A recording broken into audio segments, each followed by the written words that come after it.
Valorizziamo la faccia pulita dello sport, benvenuti, un cordiale saluto, qui siamo alla terza puntata di questo nuovo appuntamento, ovviamente parleremo di sport ma come strumento di valori, come occasione di crescita, di formazione, di integrazione, di solidarietà fra i popoli, la pace, ecco, il rispetto delle regole, fair play, rispetto dell'avversario, etica, un patrimonio che il Panathlon International difende e cerca di promuovere. Ecco perché è il partner di questa trasmissione. Quindi questo è un patrimonio che va promosso perché le insidie sono tante che minacciano la dimensione dello sport, a cominciare dal doping, ed è proprio di doping, di dipendenze che parleremo oggi. Vado a presentarvi subito gli ospiti di questa puntata. Partiamo con il mio compagno di viaggio, il presidente del club Panathlon di Agrigento, Luigi Tropia. Grazie. E poi alla mia sinistra, eccola qui, abbiamo Gabriella Sacchi, responsabile dell'unità operativa per quanto riguarda la promozione, la difesa dell'educazione alla salute dell'ASPI 1 di Agrigento. Grazie. Poi abbiamo Nino De Miceli, psicologo, grazie per essere qui con noi. E poi Fabio Rizzo, atleta pluricampione regionale, atleta della Olimpia Mountain Bike Racing Team di Agrigento. Grazie. E allora grazie a tutti, possiamo partire, possiamo tuffarci su questa prima parte della terza puntata di Valorizziamo la faccia pulita dello sport. E allora, come detto, parleremo di doping, di lotta al doping. Ovviamente questo è un fenomeno, ahimè, diffuso nelle varie discipline. Ci sono discipline più o meno vulnerabili, vedremo quali sono e anche come si comportano i giovani nell'accostamento allo sport rispetto anche all'utilizzo di sostanze che ovviamente non fanno bene alla salute. Allora tutto questo lo affronteremo, avremo anche un collegamento telefonico, avremo anche dei servizi esterni, insomma una puntata da non perdere. Allora Luigi, la lotta al doping una priorità assoluta perché ovviamente lì c'è il rischio per la salute. Sicuramente, anche dal punto di vista di logicità della trasmissione viene sicuramente come argomento dopo quello che abbiamo trattato la settimana scorsa dei doveri del genitore, quindi riteniamo come Panathlon International e quindi del club di Agrigento che anche il doping sia un argomento da parlare in famiglia, quindi partendo dai giovani, quindi cercando di dare le regole ai giovani, quindi non solo dal punto di vista professionistico dove ci sono già alcune regole, ma partendo quindi dai giovani, perché non solo è doping, ma parliamo di devianze in generale, quindi alcol, stupefacenti, addirittura oggi si arriva pure a parlare di ludopatia, oggi i giovani attirati dal gioco, videopoker e quant'altro si allontanano dai veri valori. Poi c'è il tabacco, ovviamente, il tabagismo, e adesso c'è anche un nuovo fenomeno che ingombe, quello della tecnologia, il computer, l'iPhone. Lì ci sono molti giovani che sono incollati, che non riescono a tirarsi fuori, quindi anche questo è un fenomeno che va non sottovalutato, ma ovviamente in un respiro più ampio di dipendenze. Per quanto riguarda lo sport, ovviamente c'è il doping, c'è quello che è appunto un valore che poi viene alterato nella prestazione e nel rendimento dell'atleta.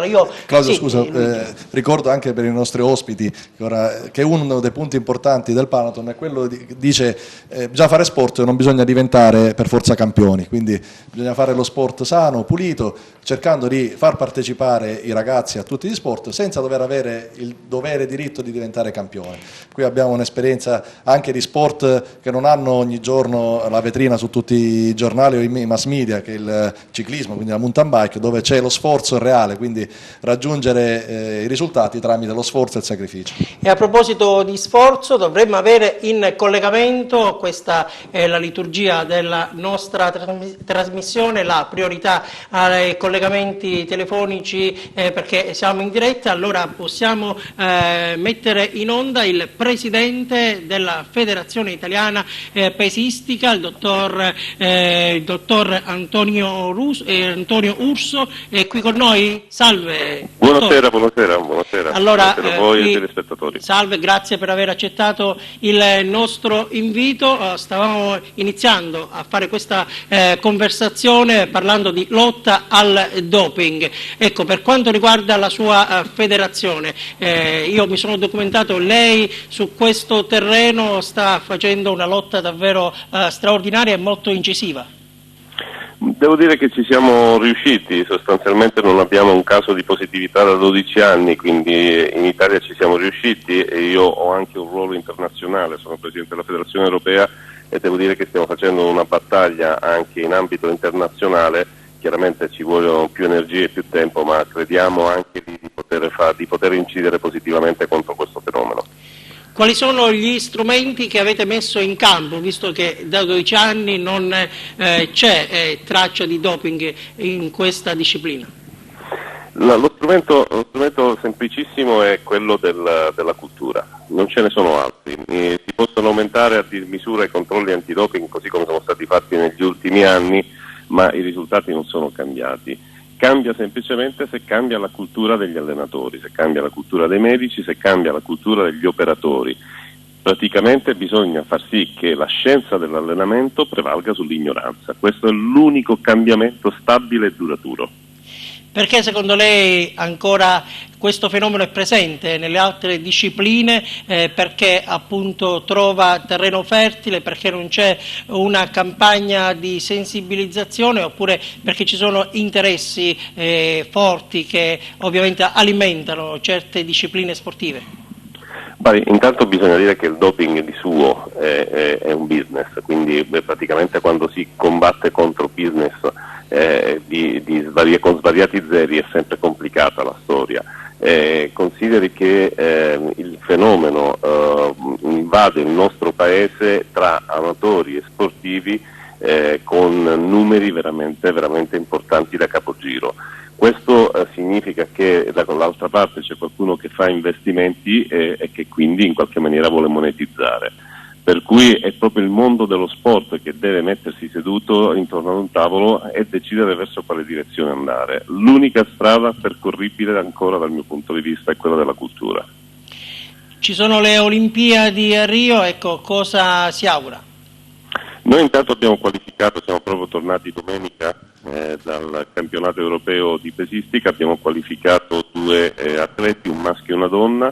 Adesso poi sceglieremo i nominativi che andranno ai Giochi Olimpici. Abbiamo anche qualificato un atleta paralimpico e quindi devo dire che il nostro lavoro l'abbiamo fatto. Adesso vorremmo in qualche maniera tentare di concretizzare la possibilità di giocarci una medaglia. Prima di congedarla le lascio a Luigi Tropia, che è il presidente del Panathlon Club di Agrigento. Grazie. Un ringraziamento da parte mia e ovviamente da parte di tutto il club di Agrigento. Io dico, è la terzo appuntamento, chiunque venga qui a testimoniare ci mette impegno, faccia e sacrificio, quindi grazie realmente, in bocca al lupo per il lavoro che sta svolgendo lei e la federazione. Una piccola cosa sulla cultura, concordo pienamente, è quello che cerchiamo di fare noi nel nostro piccolo, quindi cercare di diffondere, al di là dei controlli che possono essere fatti nelle gare, il concetto di faccia pulita dello sport, quindi grazie per l'intervento. E complimenti per quello che fate, il Panathlon è veramente un punto di riferimento straordinario, lo fate bene in tutto il territorio, per cui uniamo le forze e in qualche maniera tentiamo veramente di scardinare questo meccanismo che è veramente perverso.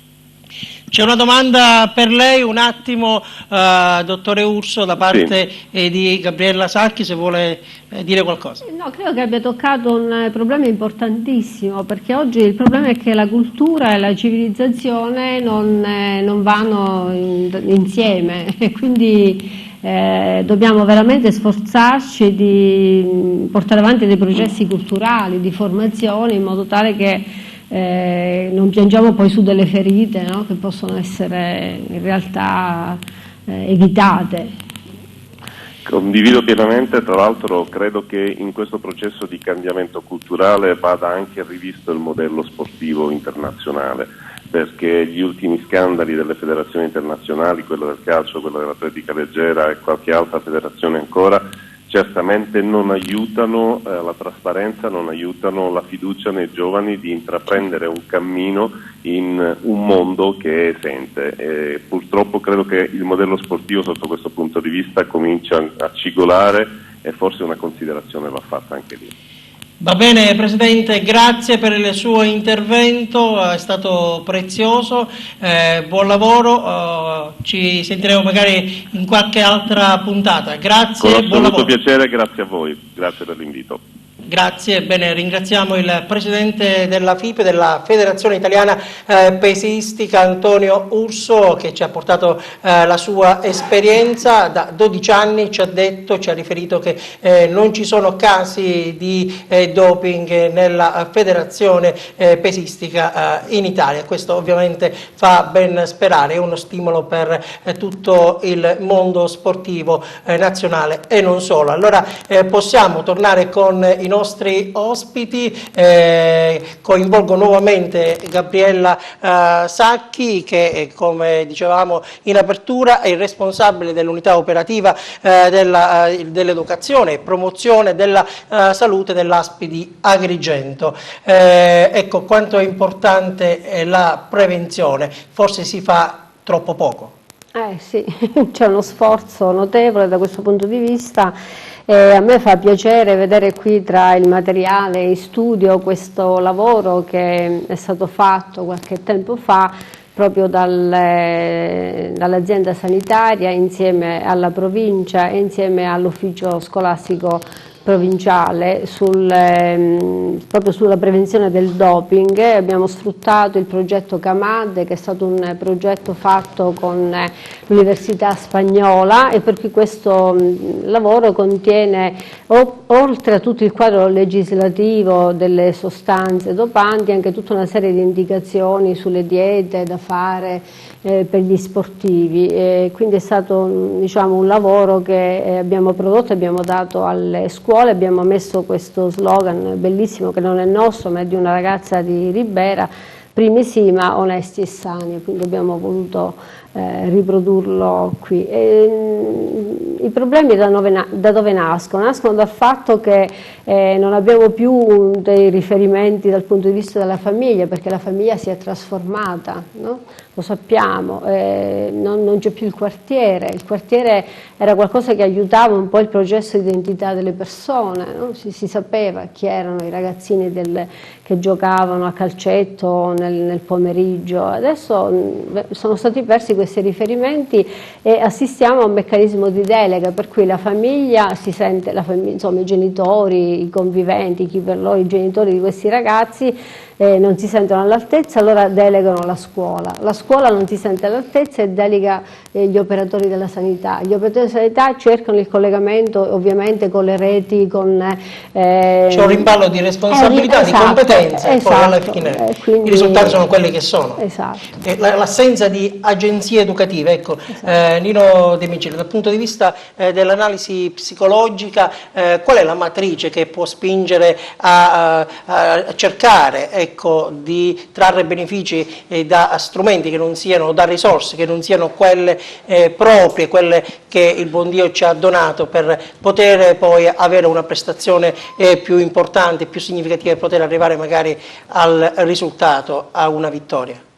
Beh, se volete la risposta è anche abbastanza banale e scontata, no? C'è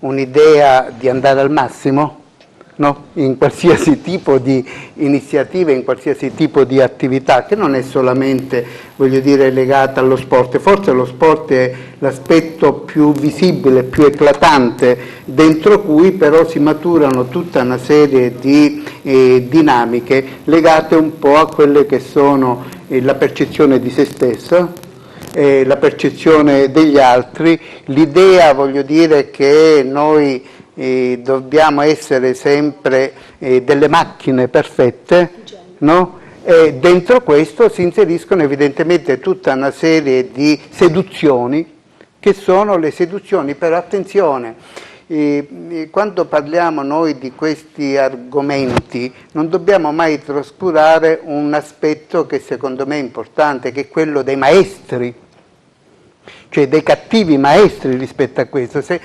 Tutte le ricerche che sono state fatte, tutte le analisi che sono state fatte portano a ritenere per esempio che uno dei posti che dovrebbe essere magari uno dei posti più sani, come quelli che sono le palestre, invece le palestre diventano proprio, come dire, c'è il pushing, no? Diventa una fonte negativa. Diventa una fonte, specialmente la cosa che molto a me preoccupa è l'aspetto legato come dire, all'adolescenza.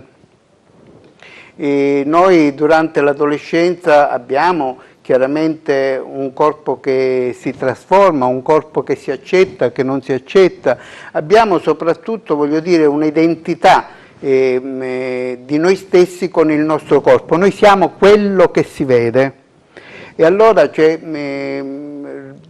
il passaggio criminale che avviene è quello di far credere, voglio dire, che un corpo prestante, perfetto, si può ottenere anche tutto sommato senza molta fatica, no? Cioè, voglio dire, se io ho bisogno di fare delle attività, voglio dire, anfetamina, ecco, l'anfetamina è la soluzione per esempio più semplice. Se ho bisogno di fare massa muscolare, ma perché io devo faticare quanto c'è qualcuno che mi dice che è possibile avere questa massa muscolare prendendo delle sostanze che sono altre cose. E allora voglio dire, quando noi parliamo di questi argomenti sicuramente dovremmo puntare l'attenzione su quella che è una realtà molto complessa, una realtà in cui, voglio dire, interagiscono non solo i soggetti che sono protagonisti del doping, ma che agisce tutta un'atmosfera, tutta una cultura che porta a ritenere che questo sia la via più breve e più facile, diciamo, per arrivare a una prestazione che mi viene richiesta. E mi viene richiesta, voglio dire, all'interno. Fabio Rizzo, campione affermato di mountain bike. Allora, in questa disciplina, ecco, qual è il rapporto con queste sostanze? Lì è un'isola felice o ci sono anche dei casi di doping? Credo che isole felici ne esistono realmente poche. Io sono contento del presidente della FIPE che è riuscito, spero in modo suo, di epurare l'ambiente, ma io per l'esperienza che ho posso assicurarvi che il discorso del doping è un discorso non tanto legato agli agonisti professionisti, dove tutto sommato io non giustifico nessuno, perché è l'utilizzo delle sostanze dopanti è comunque da condannare, però lì ci sono degli interessi economici dove uno a conti fatti può pensare: ho 4 anni nella mia carriera sportiva dove posso diventare milionario, rischio tutto e lo faccio. Bisogna accelerare lì. La cosa grave non è l'ambiente agonistico professionistico, la cosa grave è l'ambiente agonistico nostro, cioè amatoriale, dove quando vinci una coppetta da 10 euro e alle spalle c'hai però una costruzione farmacologica mostruosa, dove le spese, anche perché sono sostanze dove per procurarsele devi necessariamente utilizzare un mercato nero, un mercato dove se una sostanza costa 10 te la fanno pagare 1000, e quindi c'è tutta una involuzione del processo legato allo sport, dove il benessere estetico. Secondo lei mancanza di informazione o mancanza di valore? O assenza di valori? Assenza di valori, assenza assoluta di valori, perché l'informazione, diciamo che oggi, a parte che grazie a voi, grazie ai mass media, ma anche alla presenza continua su tutte le trasmissioni sportive, l'imbeccata c'è sempre negativa del doping. Il problema è che se la vittoria deve essere costruita a tutti i costi, solo per dar posto a delle problematiche che uno soggettivamente ha l'affermazione di se stessi perché ha un fallimento familiare, lavorativo, e quindi deve necessariamente trovare un escamotage per affermare la propria condizione di uomo eccelso. Allora si apre lì un baratro dove quelli che vanno a fare l'utilizzo di queste sostanze non sanno dove effettivamente andranno a finire. Il problema grave dell'utilizzo del doping non è soltanto un problema sportivo, è un problema sociale ed economico. Quindi economico perché questi soggetti, facendone uso e abuso, prima o poi sforeranno in qualche patologia gravissima, patologia che per essere curata il sistema sanitario nazionale dovrà accollarsi, quindi noi dobbiamo anche accollarci delle spese solo per il divertimento, tra virgolette, di colui che ne ha fatto uso ed abuso per vincere la coppetta, poi diventa un carico della società. Società che subisce anche queste mortificazioni, perché io che educo il bambino all'attività sportiva sana, al benessere, al raggiungere gli obiettivi con i propri limiti, e poi tutto questo viene massacrato da soggetti che vengono poi purtroppo presi come situazioni emblematiche, situazioni anche da copiare. Questo è il danno più grosso che il doping non controllato, perché i controlli possibilmente si sentono a livello agonistico professionistico, li fanno, ma nel nostro settore è assente totalmente, cioè si latita, uno può fare tutto quello, e la cosa grave è che mentre nei team di alto livello c'è il medico sportivo, il medico sociale, c'è lo psicologo, quindi questa gente che ne fa uso è sempre controllato. Nel nostro mondo, quello amatoriale, è una cosa così per sentito dire, mi ha detto 10, io prendo 100, così vado più forte, quello fa 15, io faccio 300 grammi, diventa una cosa dove la patologia sicuramente Bene, noi siamo qui per fare la nostra parte. Il Panathlon era il 30 aprile di 5 anni fa, già su questo terreno si era particolarmente impegnato. Possiamo vedere le immagini, se la regia le manda in onda, di un convegno, si parlava appunto di sport e doping. Ecco, Luigi, 5 anni fa, dicevamo, ad Agrigento, questo convegno importante perché c'erano anche figure di un certo rilievo per parlare appunto della tutela sanitaria dell'attività sportiva. Ecco, stiamo vedendo le immagini e la battaglia continua, non bisogna fermarsi. Questo convegno è importante per la storia del nostro club, perché è stato organizzato dal Panathlon Junior, quindi da un gruppo di giovani, tra l'altro è stato il primo club junior fondato in Italia, quindi ad Agrigento, e è stato un lavoro eccezionale, devo dire, qua potete vedere un po' di testimonianze, un lavoro completo che ha avuto veramente dei commenti molto favorevoli.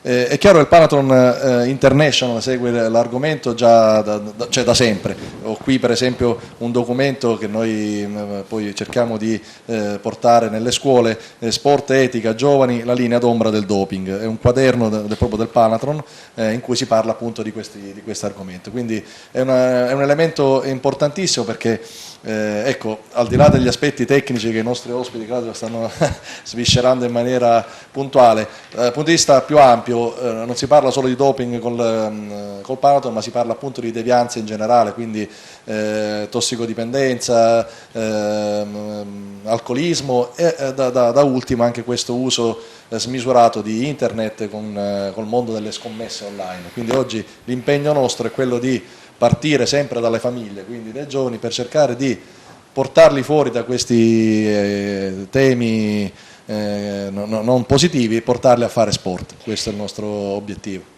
Dottoressa Sacchi, lei era presente a quell'evento, sì. Ecco, cosa ricordi, i passaggi più importanti? Sì, è stato interessantissimo perché i ragazzi hanno seguito tutti gli argomenti, poi c'è stata anche una parte interattiva, il dibattito, è stato veramente interessante.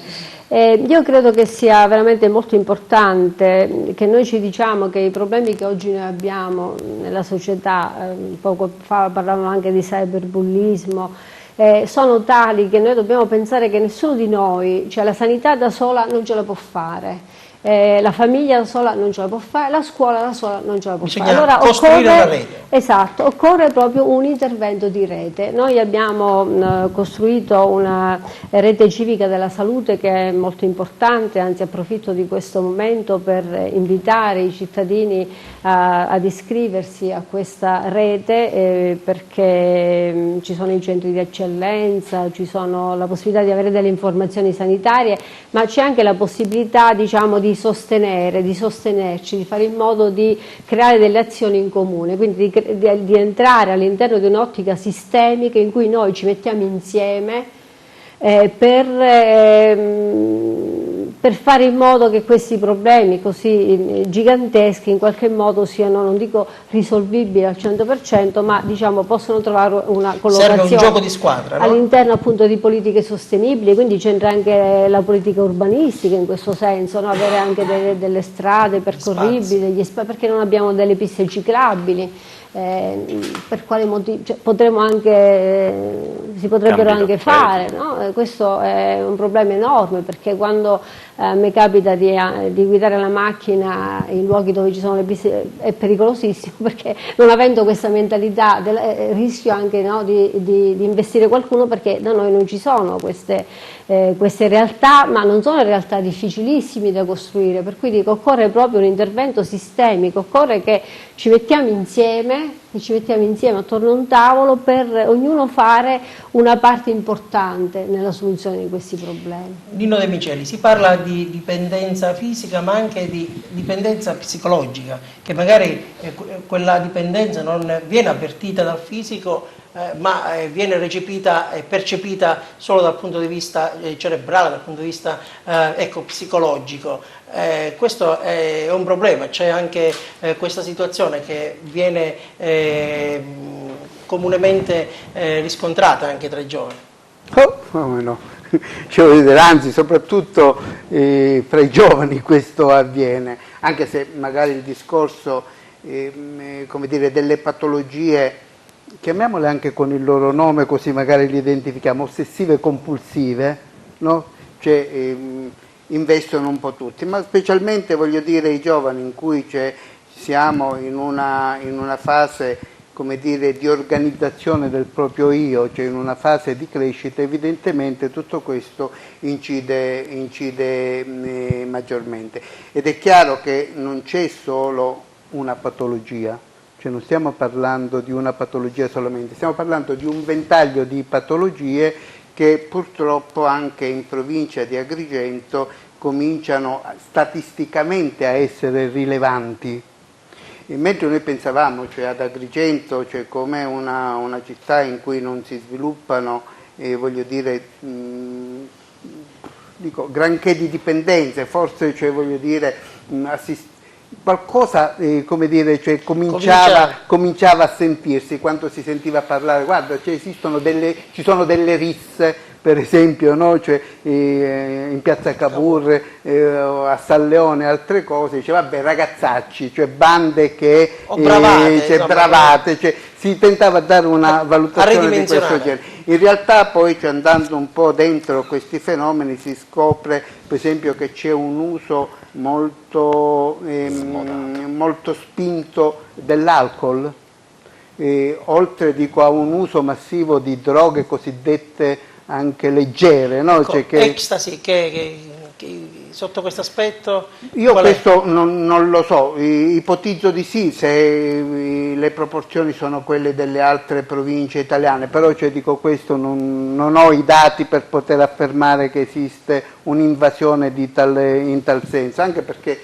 onestamente ad Agrigento non è che ci siano poi tanti, per esempio le estasi, no? Cioè, si sviluppano in posti come le discoteche, pub e altre cose, non è che Agrigento poi insomma diciamo si sviluppano altri tipi di dipendenza, ma il problema della dipendenza fondamentalmente è anche legato a una incapacità di gestire le proprie autonomie, cioè noi a volte come dire, abbiamo anche paura di essere autonomi e deleghiamo. E come è la mancanza di autostima?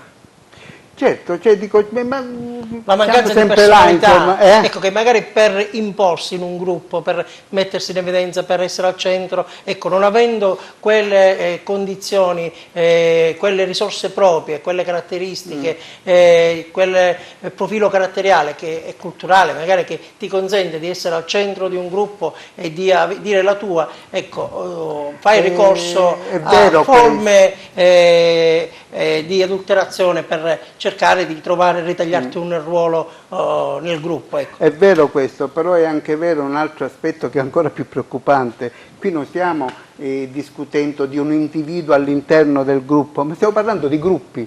Ci sono gruppi interi che si organizzano e si gestiscono all'interno, voglio dire, di un discorso di dipendenze, e dunque è ancora la cosa un po' più preoccupante, diciamo, da un punto di vista poi della salute mentale. Poi in realtà, ripeto, io sono convinto che il problema è anche quello di un'incapacità di trasmettere valori, di un'incapacità da parte anche di quelle che sono le persone referenti, prestigiose, di assumersi una responsabilità educativa. Io mi ricordo con dolore un episodio che è avvenuto al Viale della Vittoria qualche tempo fa, in cui ci fu una signora che ebbe la forza e il coraggio di rimproverare delle persone che stavano facendo delle cose che non dovevano essere fatte. Queste sono scese e hanno picchiato la signora. Cioè, non so se vi ricordate questo episodio di qualche tempo fa, ma nessuno poi intervenne, no? In questo discorso. Una cosa sintomatica del fatto di come ci sia una difficoltà da parte delle figure adulte ad assumersi delle responsabilità anche educative che poi permettano, voglio dire, che questo tipo di situazioni non si... In una sola parola, l'indifferenza che... C'è un'indifferenza, ma c'è anche, vi posso raccontare un episodio, velocemente, altrimenti... un episodio simpaticissimo, no? Che ho letto in un libro di un collega psicologo, si chiama Bucay. Praticamente succede che c'è un padre abbastanza anche moderno che avendo scoperto che il figlio racconta una bugia, allora si mette là, parla, anche se piccola, cerca di spiegargli il valore e il senso di quello che è la verità anche nei piccoli gesti quotidiani. Nel mentre suona il telefono, va a rispondere il figlio e gli dice: papà è l'assicuratore, digli che non ci sono. No? Per dire di come, l'esempio, di come a volte, voglio dire, si deve partire dalla quotidianità, non possiamo partire solamente su un discorso grande, bello, grosso. Predicare bene e razzolare male. Ecco. In un certo senso sì. Però insomma, allora, un po'. Fabio Rizzo, ecco, ospite, ma può essere anche Luigi, il testimonial, ecco, il suo fisico, certamente, ecco, se possiamo inquadrare Fabio, certamente non è il mio Luigi, un fisico possente, siamo tranquilli, doping zero. Assolutamente. Ecco, quindi si può... Mi sottopongo volontariamente al controllo. Scusate, è qui per questo, io lo conosco personalmente, Fabio, no, ma anche perché al di là del fisico ne parla ogni giorno, lui è un atleta in mezzo ai ragazzi, la domenica è sempre in giro, quindi non è solo il fisico, appunto, l'aspetto esteriore, ma è una credenza. È la prova provata che però si possono raggiungere risultati.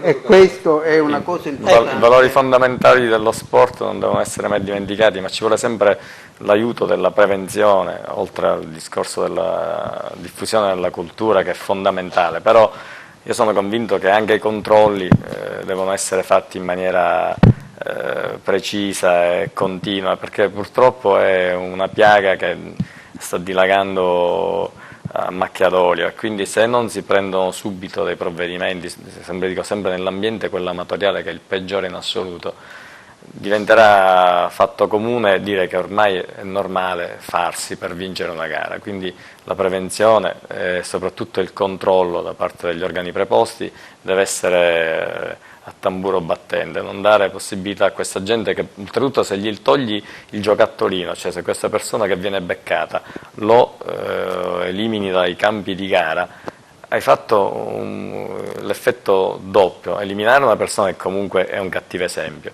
e poi gli fai capire che adesso cosa gli resta della sua vita, che ha improntata su questo valore sbagliato della vittoria in assoluto a qualsiasi costo. Qual è la ricetta per ottenere un fisico così importante? Sudore, allenamento e costanza. Il bello dello sport è che il concetto di meritocrazia lo trovi tutto. Lì se ti alleni, ti alimenti, tieni i ritmi costanti, non ti dai ai bagordi, che ci possono pure stare qualche volta, ma non è nell'indole dello sportivo. Allora i risultati sicuramente vengono, ma per venire ai risultati, sempre dico, devono essere aiutati dallo Stato, dalla società, dove chi invece è scorretto deve essere tolto dalla... Quante ore si allena Fabio Rizzo? Ma non tanto, io diciamo che mi alleno quotidianamente, arrivo a 4 volte la settimana, 2 giorni di riposo fisiologico perché ormai l'organismo me lo chiama, ma la mia oretta, oretta e mezza, fine settimana, quando abbiamo la possibilità di fare le uscite lunghe, 3-4 ore, ma diciamo con ritmi molto cadenzati, molto controllati, però diciamo 3 volte alla settimana, un'oretta dedicata allo sport è l'ottimale per raggiungere gli obiettivi del benessere. Quanto è importante l'alimentazione? L'alimentazione incide parecchio, diciamo che ai miei livelli è al 50%, per chi inizia qualche cosina in più, perché il discorso alimentare, a parte che oggi si mangia di tutto e si mangia malissimo con cibi ipercalorici, quindi si mangia possibilmente meno di quanto si dovrebbe mangiare, ma con cibi che sono delle bombe caloriche, quindi resti con la fame che ti continua ad alimentare il bisogno del mangiare. Quindi anche lì il discorso alimentare è un discorso che deve essere creato a monte, anche le famiglie devono essere più vicine, più attente a quelle che sono le necessità dei ragazzi e soprattutto dei bambini, perché... Coinvolgo allora la dottoressa comunque Sacchi. mi permetto di dire semplicemente che bisogna proprio rompere, distruggere i meccanismi di complicità che ci sono all'interno di questo tipo di situazioni, perché non è vero che il doping o situazioni di questo genere non sono conosciute, all'interno sono conosciute, si fa finta di niente, cioè non si dà la giusta importanza, perché anche probabilmente, voglio dire, anche nel gruppo avere poi una prestazione è anche un elemento, voglio dire, cercato e ricercato, per cui rompere soprattutto questo tipo di meccanismi, nessuna condiscendenza, nessuna, voglio dire, pietà. Dico per chi... No, io dico soltanto una cosa, che l'antidoping nella nostra specialità è a carico della società, quindi devo essere io, che già sono gabellato di una innumerevole tantissimi fattori che incidono sull'organizzazione, coppe, premi, spese varie, e in più devo accollarmi anche il controllo antidoping. Dico, è palese il fatto che è un fallimento già dall'inizio questa prerogativa, quindi deve essere un incentivo da parte degli enti preposti, le federazioni, il CONI, a mettere a disposizione di chi vuole lo sport pulito l'opportunità anche dell'antidoping, soprattutto in manifestazioni perché non dove... si può chiedere di avere lo sport pulito, poi mancano le risorse, mancano i controlli, allora tutto diventa più difficile. Parlarne fa bene, però parlarne soltanto e poi non attuare niente per la prevenzione è una cosa che non sta né in cielo né in terra. Sì, dottoressa. Volevo riallacciare al discorso sull'alimentazione, perché la Regione Sicilia sta portando avanti, l'assessorato alla salute, un importantissimo progetto che si chiama FED, Formazione, Educazione e Dieta, dove viene proprio valorizzata la dieta del Mediterraneo, quindi i nostri prodotti che sono buonissimi, e quindi i cereali, i legumi, la frutta, le verdure, quindi questo ricorso diciamo ai cibi naturali. Io volevo dire una cosa, perché mi è capitato di vedere davanti alle palestre i ragazzi che tra un allenamento e un altro escono, fumano una sigaretta e poi rientrano dentro e fanno qualche altro esercizio. Questo è assolutamente devastante, penso che è devastante, perché nel momento in cui uno fa un esercizio e va in iperventilazione, tutti gli alveoli polmonari gli alveoli sono aperti, per cui tutte le sostanze tossiche vanno proprio in profondità. Quindi questa è la cosa più sbagliata che si possa fare.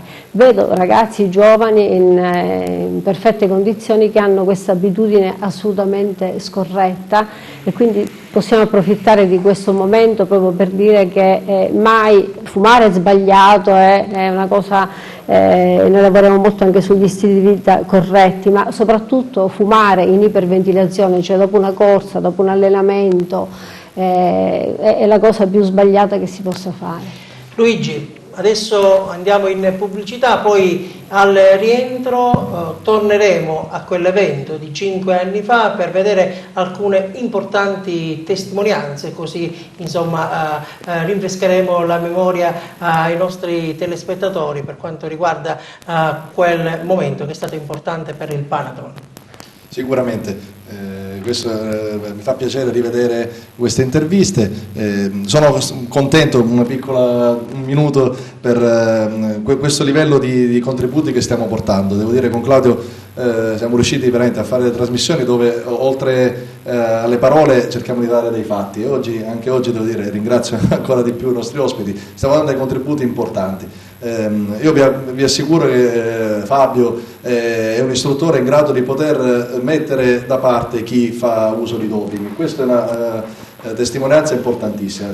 Oggi credo l'argomento è qui con noi, ripeto, perché tra l'altro chi è campione regionale per più anni è difficile che abbia fatto uso, perché oggi chi fa uso di queste sostanze diventa campione una volta e poi smette, perché o per evitare i controlli o perché realmente il fisico non ce la fa. Quindi testimonianza importantissima che spero possa portare contributo a chi ci segue. Possa essere un esempio per tutti, soprattutto per i giovani. Adesso, come annunciato, andremo in pubblicità, una breve pausa e poi torneremo per la seconda parte di Valorizziamo la faccia pulita dello sport. Vi aspetto. Nel cuore della Sicania, prezioso, innovativo, multimediale, Museo archeologico di Sant'Angelo Muxaro. 7 le sale espositive, in vetrina reperti sulla geologia, della preistoria e della necropoli protostorica che si apre lungo il versante meridionale del colle, dove incantevole è la tomba del principe. Di rilievo anche Monte Castello e Grotticelle. La visita del Musam è indicata anche per conoscere, attraverso strumenti interattivi, luoghi incontaminati e ricchi di bellezze. Qui la storia si fonde con la saga di Minosse e Cocalo, e dove gran parte degli studiosi colloca la città di Camico. Irrinunciabili le escursioni nella riserva naturale Grotta Ciavoli. Chiese, tradizioni, sapori e ospitalità fanno il resto. Sindaco e amministrazione vi aspettano a Sant'Angelo Muxaro. Gli archi di Pasqua, dal 27 marzo al 7 maggio. Fede, tradizioni popolari, arte, eventi a San Biagio Platani, una delle manifestazioni più suggestive della Pasqua in Sicilia. Per 40 giorni il corso principale si trasforma in una galleria di capolavori in pane realizzati dalle maestranze locali. Madunnara e Signorara, divise dalla devozione, e il miracolo si rinnova. Arte, tradizione e fede. Vi aspettiamo a San Biagio Platani per visitare i famosi archi di Pasqua. E quest'anno, sotto le architetture di pane, San Biagio festeggia 30 anni di gemellaggio con la cittadina tedesca di Renikingen. Archi di Pasqua, istituita la prima lotteria. In palio una Fiat Panda, una TV 42 pollici e un iPhone. Gli archi di Pasqua, dal 27 marzo al 7 maggio. Musical Bar, ingredienti genuini e selezionati di produzione locale. Al Musical Bar, la pasticceria suona festa, nel segno della tradizione. Siamo in via Porta Palermo a Raffadali. La culla del pistacchio, un marchio di fabbrica che firma i nostri migliori prodotti a prezzi imbattibili. Tutto preparato artigianalmente nel nostro laboratorio. Musical Bar di Randisi. Venite a trovarci a Raffadali, in via Porta Palermo 147. Siete nuovamente tornati in diretta con Valorizziamo, la faccia pulita dello sport, la seconda parte. Allora, avevo annunciato le interviste, le possiamo vedere, le interviste che abbiamo estrapolato di un servizio realizzato 5 anni fa in occasione del convegno organizzato dal Panathlon Club di Agrigento Junior dei piccoli, appunto sulla questione che riguarda la lotta al doping. Allora, possiamo vedere. Lo sport deve essere assolutamente una dimensione in cui si pensi a sostenere la nostra salute presente e soprattutto futura. Il doping è una devianza a tutto questo, indubbiamente, e purtroppo spesso il doping nasce dal terreno dello sport. È questo che bisogna assolutamente combattere, perché spesso sono molti allenatori che in virtù del risultato sportivo giustificano qualsiasi tipo di comportamento e di scelta. Parlare di doping è molto complesso, cioè non esiste solo una forma di doping, c'è il doping dell'atleta di alto livello che tra virgolette deve quasi doparsi per raggiungere le prestazioni di altri, e questo è un fenomeno combattuto a certi livelli. C'è il doping diffuso, diciamo, del sottobosco del ragazzino che va in palestra e vuole apparire in un certo modo, vuole avere dei risultati di aumento della massa muscolare in certi tempi, e quindi prende sostanze che possono andare, come abbiamo visto, dagli steroidi anabolizzanti fino ad integratori, abuso di integratori, eccetera. Quindi sicuramente alla base c'è una mancanza di coscienza da parte dell'adulto responsabile, dell'allenatore, del titolare della palestra, ma anche una scarsa consapevolezza, una scarsa percezione dei danni che subisce l'organismo di chi usa queste sostanze, che sono spesso irreversibili. Gli intervistati erano nell'ordine: Gaetano Iachelli, medico sportivo, e poi Andrea Sica, psicologo dello sport. Ecco, ci hanno dato delle testimonianze importanti sugli effetti devastanti del doping di chi fa uso di sostanze che ovviamente non dovrebbero entrare nel mondo dello sport. Luigi. Sicuramente, io aggiungo altre due cose importanti del Panathlon International. Vi faccio vedere, se possibile, questo kit formativo e informativo per gli sportivi e per le scuole: la tutela della salute nell'attività sportiva e la lotta al doping. Quindi è un kit che abbiamo distribuito nelle scuole per cercare appunto di valorizzare questi principi sani. E poi l'altra cosa importante, un premio che il Panathlon ha istituito parecchi anni fa, è il premio Fair Play.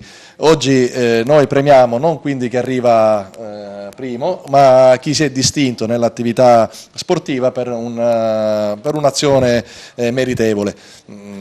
Un esempio: abbiamo premiato un paio di anni fa in una gara automobilistica un pilota che, seppur combatteva per il primo posto, si è fermato per aiutare un altro pilota che aveva avuto una foratura.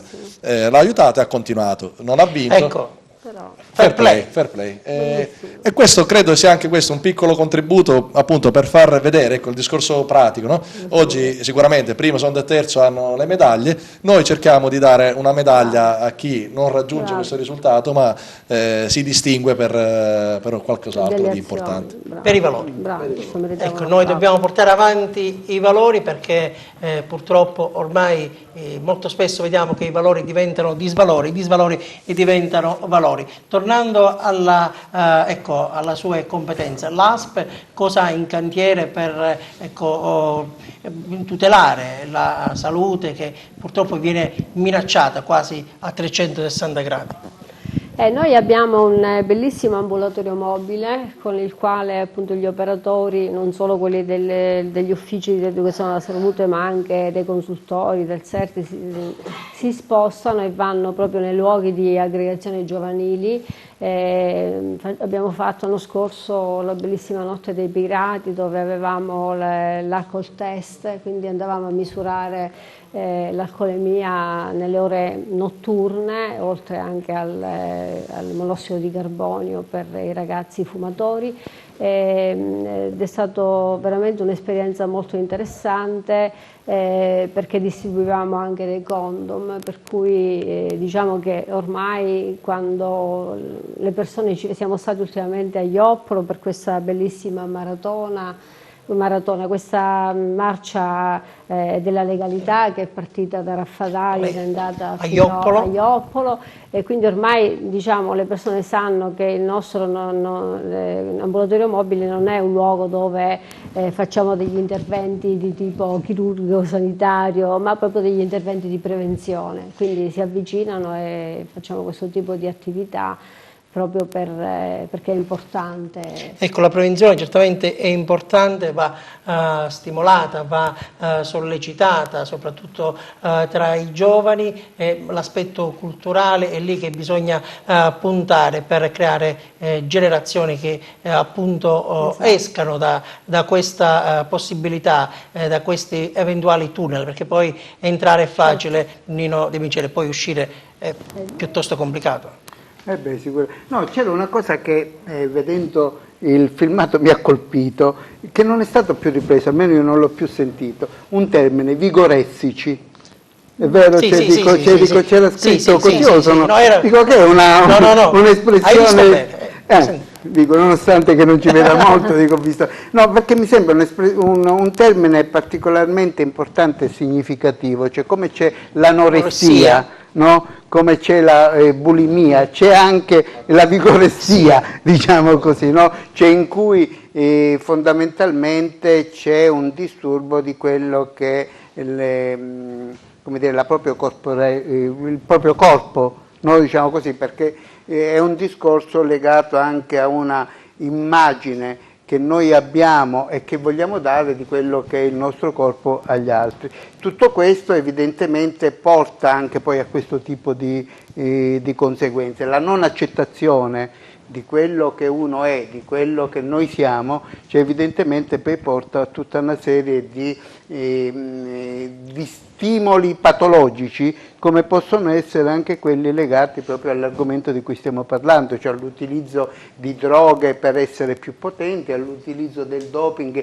per essere sempre più prestanti, i primi, diciamo, rispetto a questa cosa è questo. E chiaramente quando si entra in questo tipo di dinamiche il problema non è facilmente risolvibile, perché evidentemente siamo all'interno di un discorso di patologie e non è facile affrontare, è molto, voglio dire, più interessante fare come stanno facendo loro, cioè utilizzare una prevenzione primaria, no? Piuttosto che utilizzare una prevenzione secondaria e terziaria quando c'è già un danno, e allora c'è molti fallimenti all'interno di questa cosa sono perché non ci si rende conto che un danno è così esteso, che riguarda poi l'organizzazione e la struttura delle personalità, va affrontato e non può essere affrontato solamente come da un allenatore, chiamiamolo così, no? Cioè dico che per quanto possa essere bravo, però non ha una strumentazione tale da poter affrontare patologie che diventano poi patologie così estese. Per cui l'invito che secondo me bisogna fare è che quando ci si rende conto di questo bisogna immediatamente rivolgersi anche alle strutture che sono preposte per questo. Per esempio c'è l'ASP che ha un servizio specifico proprio per questo tipo di dipendenze, dove ci sono specialisti e dove possono aiutare, ma evidentemente nessuno ci va spontaneamente a questo tipo di servizi. Ripeto, secondo me c'è uno dei compiti importanti di chi poi gestisce una squadra, che allena, sono gli operatori di questo, è proprio quello di stimolare non tanto e solamente l'allontanamento del ragazzo, perché poi tutto sommato si ripresenta con un altro ragazzo il problema, ma è quello, di attenzionare il problema per un invio che sia un invio mirato, perché sennò altrimenti non ne usciamo, diciamo. Ecco, Fabio Rizzo, il doping. Parliamo però del fumo, dell'alcol. Ecco, chi fuma, chi beve, come si concilia con l'attività sportiva? Ci sono dei cattivi esempi di atleti anche ad alto livello che si vedono fuori dal loro ambito sportivo utilizzare anche alcol e fumo normalmente, dico, sono dei cattivi esempi, però non possono essere, non si può conciliare l'utilizzo dell'uno o dell'altro, perché, come ha detto la dottoressa all'inizio, il fumo già preclude e occlude le nostre vie respiratorie, quindi un'attività di qualsiasi entità, ma che ha necessità della presenza d'ossigeno con delle vie aeree occluse, già il risultato è penoso. L'alcol è peggio di peggio, perché non avendo la lucidità, ad esempio noi nello sport nostro, che è il mountain bike, dove una frazione di secondo in frenata ritardata ti porta fuori strada e combini dei danni incommensurabili, immaginiamo cosa possa succedere con uno stato di ubriachezza. Quindi massima concentrazione, massima lucidità. Quindi sono sostanze che sicuramente nel nostro ambito non possono essere tollerate né accettate, sarebbero sicuramente bandite dal Cosa dice a un giovane, Fabio Rizzo, un attimo, e poi che si accosta alla due ruote? Beh, che la droga. No, alla due ruote, al giovane che si accosta lì, ecco, è uno sport pulito che bisogna... No, lo sport è di per sé pulito, l'etica sportiva è il rispetto delle regole, il rispetto del proprio avversario, è ammirare l'avversario che vince proprio perché ha delle peculiarità, delle capacità che sono date da madre natura, non possiamo farci niente, cioè, lo sport è bello perché lo possiamo praticare tutti, ma non tutti possiamo vincere, il vincitore è sempre uno e deve essere ammirato proprio perché ha delle particolari capacità che sono dettate dalla genetica, non certo dall'utilizzo di sostanze che vanno a fuorviare. Nino De Vigeli? No, una domanda gli volevo dire, perché poco fa ne parlavamo, il rapporto tra sostanze e tumori, mi dicevi poco fa, che mi sembrava una cosa interessante. Praticamente è una cosa che deve essere un po'... E che è poco conosciuta. Sì, è poco conosciuta, il fatto che le cellule tumorali, come tutte le cellule, anzi a maggior ragione proprio perché le neoplasie hanno una velocità di accrescimento incredibile, iperbolico. L'utilizzo di sostanze che aumentano l'ipertrofia muscolare, l'ipertrofia cellulare, proprio gli anabolizzanti in genere, se uno ha la possibilità di arrivare fino ai 100 anni con la presenza di una neoplasia che viene poi alla fine controllata, nel caso dell'utilizzo di sostanze dopanti, questa neoplasia, soprattutto in età giovanile, dove c'è una proliferazione cellulare impressionante, questa neoplasia prenderà il sopravvento su tutte le altre cellule, quindi uno che utilizza queste sostanze è destinato prima o poi ad ammalarsi, ma ammalarsi quindi diciamolo ai giovani, attenti. Le leucemie per esempio sono in aumento tra i giovani proprio per questa situazione, per questo mi sembrava anche importante. Sì. Bene, allora siamo arrivati alla fine di questa terza puntata. Luigi, noi lunedì non ci rivedremo, 25 aprile ci riposiamo, poi torneremo puntualmente il 2 maggio, lunedì 2 maggio, sempre alle ore 21.